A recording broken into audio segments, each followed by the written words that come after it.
Good morning, it's Harvey Jackson. Got a few news items. First one may be a little bit controversial, but it also looks like China's back at it, and whether the flash sale is going to show up today or not, we'll have to see. But anyway, let's just get into this. Montana, North and South Dakota. The First Nations say the government gave away their rights without consultation. They are asking the Crown's portion of subsurface rights to be transferred to them and damages to account for the, quote, loss of past, present, and future use. That's just a quick excerpt from the news that I saw, and I immediately started thinking about the BC claims there as well. But we're going to even get the past surface rights or past royalties or claim for it in NDP government in Manitoba, NDP government in BC. Obviously, looking for every scrap on the table. So I don't want to get into that too much more. Just we'll stop there. So it looks like there could be at least another 10 cargoes. It's actually even reported that it might be 12 cargoes up to 15. Now, and it does talk about the price differential here as well. China paid around $2.30 over the Chicago price, where Brazil is only $1.80. So an extra 50 cents a bushel for 12 cargoes. It adds up to a lot of money if you're looking at it in that way at all. Recent deals still remain well below the 12 million metric ton purchases. I just don't have a tracker on it at the moment. Susan Stroud put out this just the how the Brazilian real has shifted some of the price differentials as well. Trump has been pressuring like a peace talks between Russia and Ukraine. He had a fairly heavy lean to basically taking whatever the Russians were saying. You know, you can see here that he had his son-in-law Kushner and Witkoff meeting with Russian, and then basically going from there, talking to now the Europeans and Ukrainians in there. So it sounds like there's going to be some at least 8 points maybe taken off of the 28-point plan. I would love to see that war end. Just what is it going to look like after, regardless of whether land is taken or repercussions actually getting paid or not. I thought this was a pretty good slide here as well. It just gives you the price differential for the last short while here, 5 days, 5-day changes, and then interestingly, you can see some of the just if we're going to point out canola, it's actually 7.5% higher, or 5.1% higher now than it was last year at this time. And you can look at many different lines there. The Fraser Institute put this out. Every province except Manitoba, total government employment growth outpaced the private sector. It seems odd that it might have been even Manitoba here, but it's quite substantial. When you have the government outpacing the private sector, it definitely puts a lot of pressure on government finances when the government grows faster than the rest of the private sector, for sure. You can see the weather that we had. We had a little bit of snow go across southern Saskatchewan, Manitoba yesterday. To see if there's any more showing up here, but it looks like it's all in the Great Lakes, and maybe just starting at the very end of that slide deck there to keep going there. Drought model, you can see, I think it's getting bigger, this soil moisture drought. And you can see here on the root zone for the GRACE model, Western Manitoba is definitely in drought, and you can see some of the corn and soybean belt is definitely in drought as well. This is probably more key for winter wheat planting and stuff like that as well, and pastures.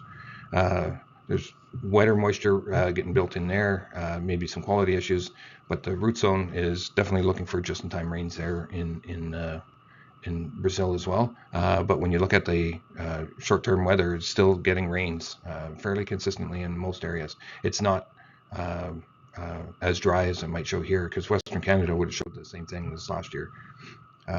Ukraine is quite dry. You could say all of the growing regions are fairly dry in Europe. And then when you shift over and look at Asia, so you got China, India is probably in the best shape it's been. And then if you're looking over here, you've got some dryness even in Russia. Now, dryness in Russia will drive a wheat market faster than any others, that's for sure. So just a quick look at the canola is up a buck, 6.49 on the Jan. Rapeseed is basically flat at 483. Soybean oil has traded up a tiny bit here, so we're 50.5 cents.